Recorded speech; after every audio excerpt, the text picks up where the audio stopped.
no say, you had no idea, you had no opinion or input. It was left up to God. Tap one more person and tell him it's a God thing. It's a God thing. It's a God thing. Let me see if I can help you. Pastor, I'm a native Texan, own property in Texas, and 2 years ago I decided that I would build a home on the property for rental income. So what I do is I go to the architect with my plan in my mind. He then takes my thoughts, my idea, draws up the specification that I had in my mind. When I go to pick up the blueprint, I look at the plan, I look at it. It looks like lines and numbers and squares and things that I do not understand. But it tells the builder everything that I had in my mind.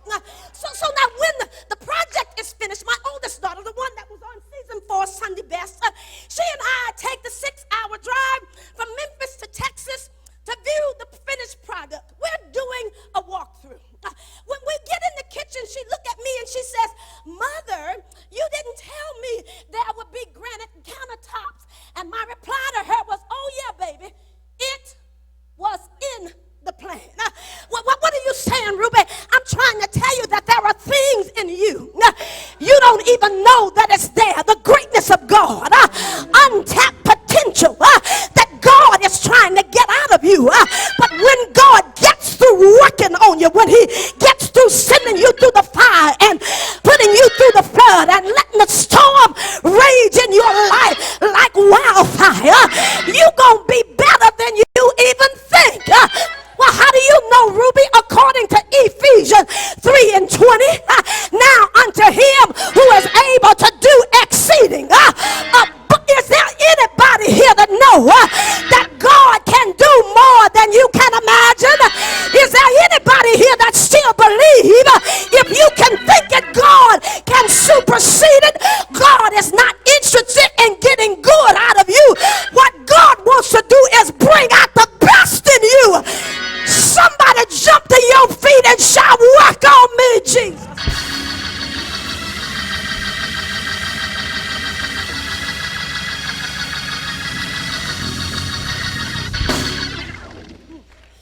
You see, it all starts with an idea, a thought, a design in the mind of God. Just think about the fact for a moment that God was thinking about you. As insignificant as folks sometimes try to make you feel, you are on the mind of God.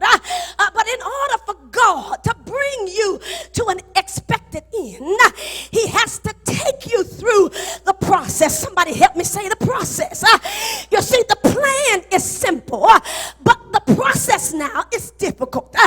It's that place where God pushes us to our very limits. Then he passes us like silver through the refiner's fire.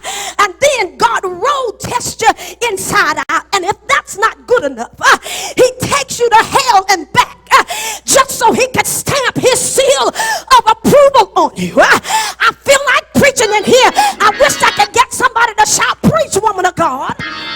Well, if you insist, the plan and the process, somebody ought to preach that.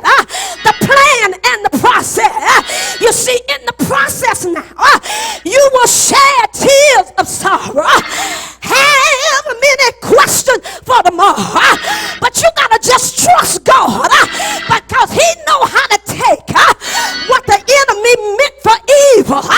He can turn it around and make it work in your favor.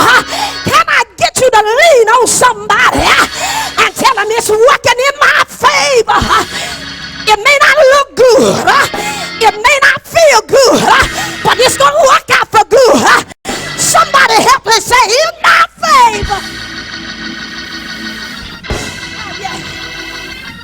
Yeah, the plan and the process. I can hear God saying, when you were in my mind, you was just a pattern and a piece of fabric, but I had to cut you. I know it was painful, but it was in my plan. Can I get you to lean on the name neighbor now because somebody is confused about the hell you're going through. It's just a process now that God is taking you through to bring out the best in you. When you look at a neighbor and tell him, neighbor, neighbor, tell him the Lord, he's doing surgery on me. He's cutting away everything that does not look like what he had in mind. Tell him, just be patient with me. Look at him and tell him, be patient with me. Tell him, as a matter of fact, when God gets through with me, I shall come forward as pure gold. High five 3 people and tell them, I see you in your future and you look much better than you do right now. Somebody shout better, better. Say it. Oh yeah. The plan is difficult. I said the plan is simple, but the process is difficult. Will you do me a favor? Just stand to your feet. Grab that neighbor by the hand.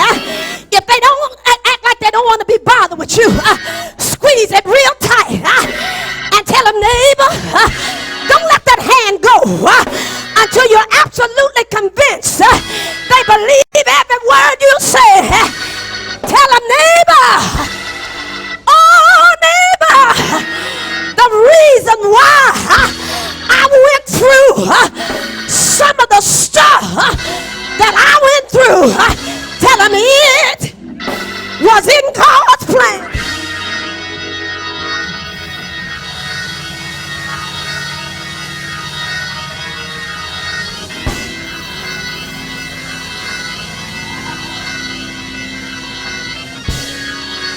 Pastor, somebody still don't believe it. But come here, Paul. Paul had a thorn in his flesh. He prayed 3 times. He said, Lord, remove this thorn. Later, Paul testified that although God left it there, it served as a navigational system to his expected end. So in Romans 8 and 28, he picked up a pen and write these words in a letter to the Romans. He says, and we know that all things work together for good. Tell your neighbor, it's in the plan. My tears is in God's plan.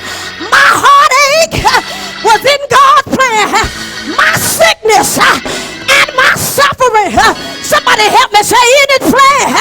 My failure and my failed relationship, tell him it's in his plan.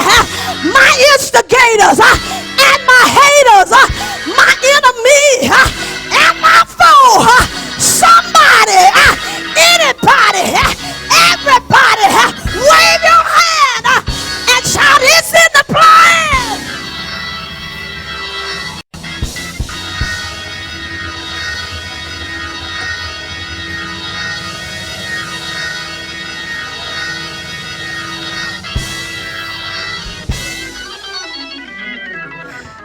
While you're standing, I got just one more thing I want to tell you. For those of you that has gone through some of the stuff that you've had to deal with, you feel like me. And see, real deep church folks, I'm going to offend them right about now, but real deep church folk make me sick. Because you don't have to be deep to be deep.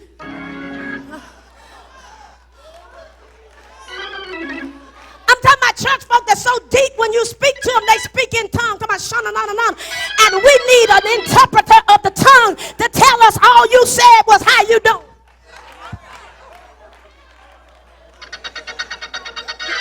But my final point is going to offend real deep church folk. But before you stone me and crucify me and throw rocks at me, just be patient with me. But for those of you, Brother Green, who has suffered some of the stuff that I've been dealing with, you feel like me, God owe me. See, I told you. Somebody right over here just talking about who she thinks she is. Talking about God owe her. Up there slanging that weave. God don't owe her nothing. But before you crucify me, Romans 6:23 says these words, for the wages of sin is death. Then you got to understand that if there are consequences and pay for sin, there has to be consequences and reward for right.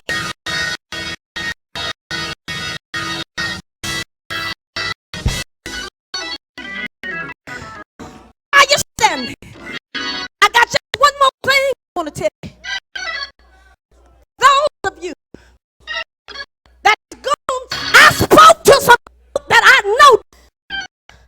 I should have cussed some folk out, but I prayed for folk that was hating on me. I'm talking about folk that I have talked about me like a dog. Somebody help me say, God, you owe me.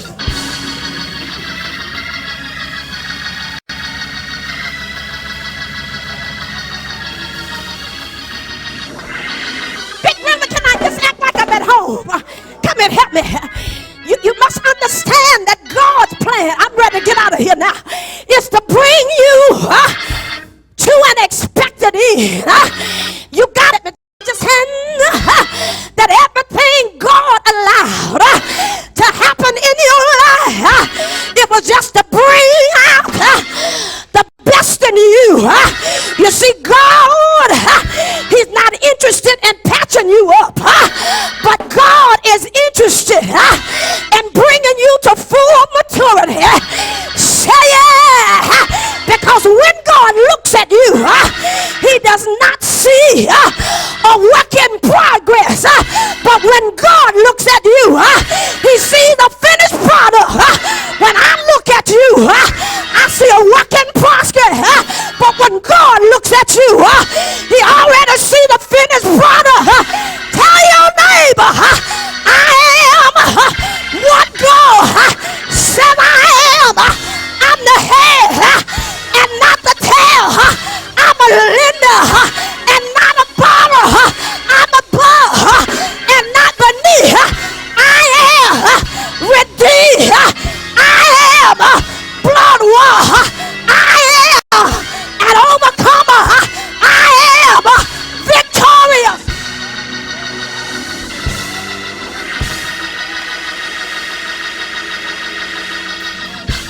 Somebody shout, I am.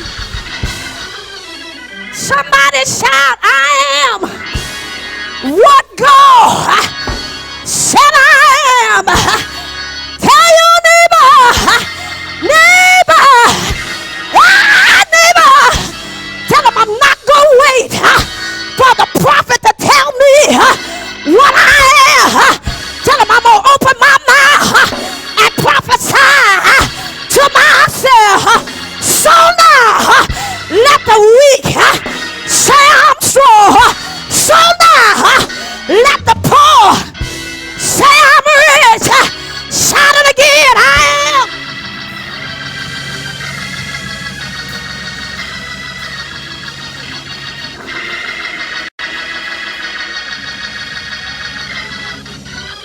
Give me E flat, play softly.